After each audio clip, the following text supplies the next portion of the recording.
On dit qu'une femme peut vivre sans affection plus longtemps qu'elle ne le devrait jamais, qu'elle continuera d'apparaître, souriant pendant les repas, faisant le lit, pliant le linge, faisant semblant que tout va bien, jusqu'à ce qu'un jour elle réalise qu'elle s'est affamée. C'était moi. Je m'appelle Claire. J'ai 46 ans. Je suis mariée à Thomas depuis plus d'une décennie, et je ne crois pas qu'il m'ait regardée, vraiment regardée, depuis des années. Je ne le dis pas avec amertume, juste avec une tranquille résignation. Il y a une différence. C'est un homme bien, je suppose. Le genre de personne à qui les gens font confiance. Stable, logique, responsable, mais l'amour, la passion, l'attention. Ces choses se sont estompées il y a longtemps, comme la lumière du soleil qui s'échappe d'une pièce avant que vous ne réalisiez que vous êtes assise dans le noir. Alors, j'ai fait ce que font la plupart des femmes à ma place. J'ai cessé d'attendre quoi que ce soit. Je remplis ma vie de routine, d'obligations, de douces distractions. Je me suis dit que j'étais contente, que c'était de à quoi ressemblait le mariage après un certain temps. Dîners tranquilles, vie séparée, silence tolérable. Mais ensuite, j'aime à emménager. Le fils de Thomas issu de son premier mariage, 22 ans. Grand, à la voix douce, poli. Je ne l'avais pas vu depuis des années. Il vivait avec sa mère à travers le pays, mais après qu'elle se soit remariée et ait déménagé à l'étranger, il a appelé Thomas un soir et a dit qu'il avait besoin d'un endroit où rester pendant qu'il déterminait ses prochaines étapes. École, travail, il n'était pas sûr. Thomas, toujours pratique, a accepté sans hésitation.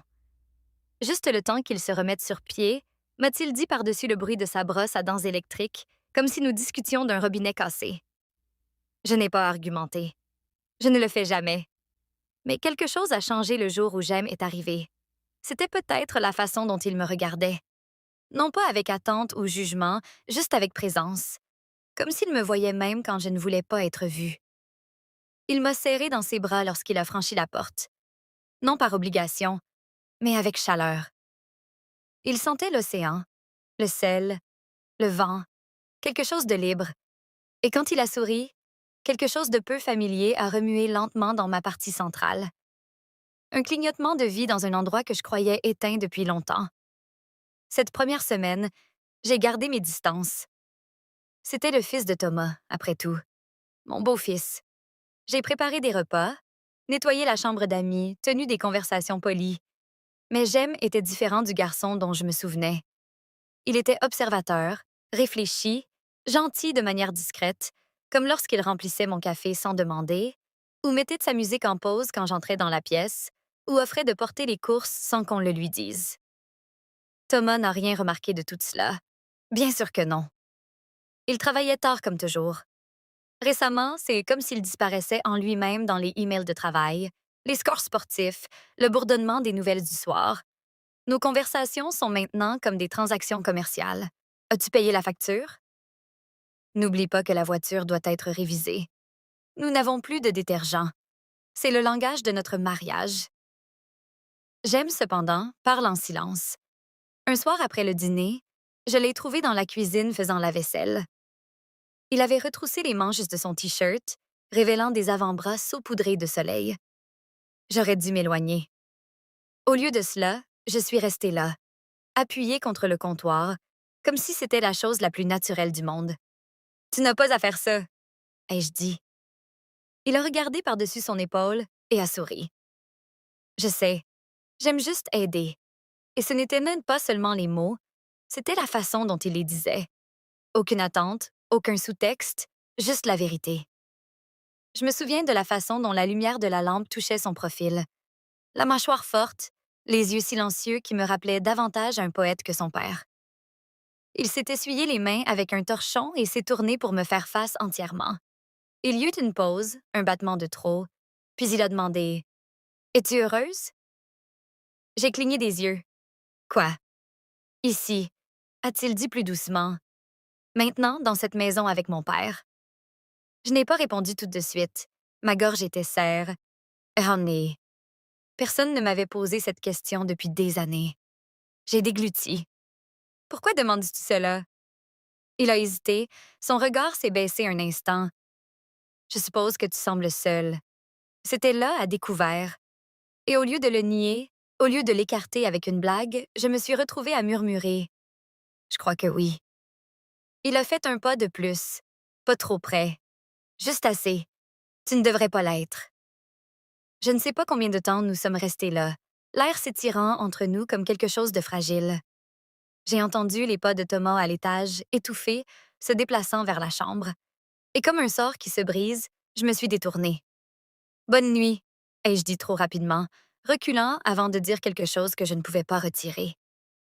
Mais plus tard, allongée à côté d'un homme qui ne tendait plus la main vers moi, je ne pouvais pas arrêter de penser aux mots de Jaime. Tu ne devrais pas être seule. La façon dont il l'a dit, la façon dont il m'a regardée quand il l'a fait. Quelque chose en moi avait commencé à se réveiller, et je ne savais pas comment le faire taire. À quiconque écoute, si vous vous êtes déjà senti invisible, comme si vous aviez disparu derrière le titre d'épouse ou de mère ou de soignante, j'espère que vous m'entendez maintenant. J'espère que vous savez que vous n'êtes pas seul. Parfois, le pire genre de silence n'est pas l'absence de son. C'est l'absence d'être remarqué. Et quand quelqu'un vous remarque enfin, cela peut tout changer. Faites-moi savoir si cette histoire vous parle. Si vous êtes toujours avec moi, cliquez sur ce bouton J'aime ou laissez un commentaire. Même un simple Je suis là peut signifier plus que vous ne le savez, car ce calme entre deux personnes, il ne reste pas calme pour toujours. Je me suis réveillée le lendemain matin avec une étrange lourdeur dans mon milieu. Pas de la tristesse exactement, mais une douleur comme si mon cœur avait été veillé après des années de silence. J'ai essayé de m'occuper. Lessive, facture, essuyer des comptoirs qui étaient déjà propres. Tout pour empêcher mon esprit de revenir à Jem et à la façon dont il m'avait regardé la nuit dernière. Thomas était parti avant le petit déjeuner, ne laissant rien d'autre que l'odeur d'après-rasage et vent et une courte note sur le comptoir. Longue journée, ne m'attend pas éveillée. Pas de « je t'aime », pas de « à ce soir ». Juste de la logistique, le langage que notre mariage parle maintenant. J'ai fixé la note plus longtemps que je n'aurais dû, ressentant ce vide familier. Il ne m'appréciait pas, ni mes efforts, ni ma présence, ni les manières silencieuses dont je maintenais notre vie ensemble. Il ne voyait même pas à quel point j'étais devenue, et puis, et apporter cela seul. Quand j'ai entendu des pas dans l'escalier, je me suis redressée automatiquement, comme si j'étais coupable de quelque chose. Jem est entré dans la cuisine, les cheveux encore humides d'une douche, portant une chemise grise douce qui, poussait ses épaules. Il a souri en me voyant, et juste ce simple geste à coup, et mon ask et psautster. Bonjour, a-t-il murmuré, sa voix encore chaude de sommeil. Bonjour, ai-je répondu, essayant d'avoir l'air assure et.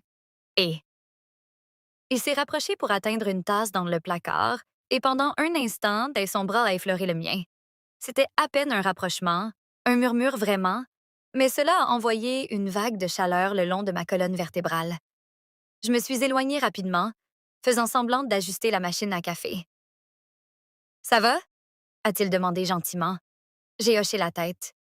Juste fatiguée. Tu avais l'air triste, a-t-il dit, non pas en m'accusant, juste en remarquant. C'était le problème. Il remarquait tout. Je me suis tournée, réussissant un faible sourire. Je n'ai juste pas bien dormi. Jem a hésité, puis a dit doucement « Est-ce à cause de lui? » J'ai figue et.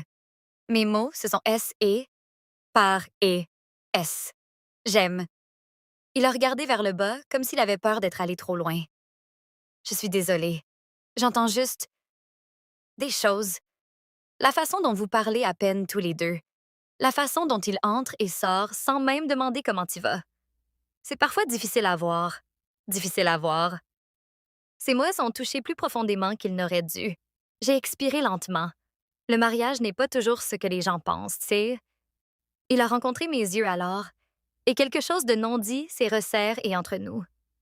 Non, a-t-il dit doucement et fermement. Mais tu mérites plus que cela. Ma gorge s'est noue et. Aucun homme ne m'avait dit cela depuis des années. Certainement pas celui qui avait juré qu'il le ferait. Avant que je ne puisse répondre, Jem a fait un pas de plus, hésitant, prudent, comme s'il s'approchait de quelque chose de fragile. Tu sais, a-t-il dit, voix basse. Je pensais que mon père était le fort, fiable, digne de confiance. Mais maintenant, je ne sais pas. Il ne te voit pas. Pas de la façon... Il s'est arrêté. A retenu le reste. Pas de la façon dont je le fais. Je l'ai entendu quand même. L'instant s'est étiré entre nous, chaleureux et dangereux. Je les observe et... Dans mon pouls, dans le petit frémissement sous mes côtes, dans la façon dont je ne bougeais pas, même quand j'aurais dû le faire. Alors instinctivement, j'ai détourné le regard. J'aime, tu ne devrais pas t'inquiéter pour moi. Il a secoué la thé et il thé. Je le fais. Je ne peux pas m'en empêcher et is cher. Quelque chose en moi s'est fendu à ces mots. Une fracture silencieuse, mais profonde. Nous sommes restés tous les deux là pour un moment qui a semblé une éternité jusqu'à ce que la machine à café sonne fortement, brisant le charme. J'ai reculé. Il a reculé. Le monde a repris sa place. Mais rien n'était vraiment revenu à la normale. Plus tard cet après-midi-là, pendant que je pliais le linge dans le couloir, j'aimais se passer, s'arrêtant en haut des escaliers. Il m'a observé un instant, ce même regard pensif et scrutateur qui agitait quelque chose de profond en moi. « Tu n'es pas seul ici », a-t-il dit doucement. Et puis il est parti, me laissant avec une vérité que je n'étais pas prête à affronter. Une vérité qui deviendrait plus forte chaque jour qu'il restait sous ce toit. La maison semblait différente ce soir-là. C'était peut-être moi. Peut-être que c'était j'aime. Ou peut-être était-ce le silence, plus lourd que d'habitude, bourdonnant de quelque chose que je ne pouvais pas nommer. Thomas a envoyé un message disant qu'il travaillerait tard à nouveau, comme si c'était une nouvelle. Il n'a pas demandé comment s'était passée ma journée. N'a pas demandé si j'avais besoin de quelque chose. Juste une autre nuit seule, écrite entre les lignes. J'étais debout au comptoir de la cuisine à préparer le dîner que personne ne mangerait à l'heure. Le bourdonnement de la cuisinière, le doux crépitement du beurre dans la poêle. Ils auraient dû être réconfortants. Mais au lieu de cela, chaque son semblait amplifié, comme si la maison attendait quelque chose. Puis j'ai entendu des pas. Lents, D, E, lib, E, R, E, S. J'aimais est apparu dans l'embrasure de la porte, une main reposant sur le cadre. Il n'a pas parlé au début. Il m'a juste observé et ce n'était pas la façon dont les gens jettent un coup d'œil à quelqu'un qui cuisine. C'était plus profond, plus concentré, comme s'il mémorise ça a été quelque chose qu'il n'était pas censé faire. « Tu en fais trop », a-t-il murmuré. Finalement, j'ai levé les yeux. « C'est juste le dîner. Ce n'est pas juste le dîner. » Il a ça avancé pieds nus, les yeux chaleureux, trop calme. « Tu fais tout ici. » Il ne le remarque même pas. J'ai serré ma prise sur la spatule. « C'est bon. »« Ça ne l'est pas, » a-t-il dit, plus ferme cette fois. Il te traite comme un son de fond. Les mots ont frappé plus fort qu'ils n'auraient dû. James s'est rapproché, sans envahir, juste assez près pour que je sente le changement dans l'air. Il se tenait à côté de moi, si près que je pouvais percevoir la faible odeur de cèdre sur sa peau. Si près que son épaule a F-R-O-E-L-E, la mienne, lorsqu'il a tendu la main vers un verre. Mon flux d'air s'est coupé. Non par peur, non par surprise, mais par quelque chose de plus vif. Il a remarqué. « Tu es tendu, » a-t-il dit doucement. J'ai essayé d'en rire. Longue journée. Non, sa voix s'est adoucie, mais elle n'a pas perdu sa profondeur. Ce n'est pas la journée, c'est lui. Je n'ai pas répondu. Je n'avais pas à le faire. Jem a pris le verre, là,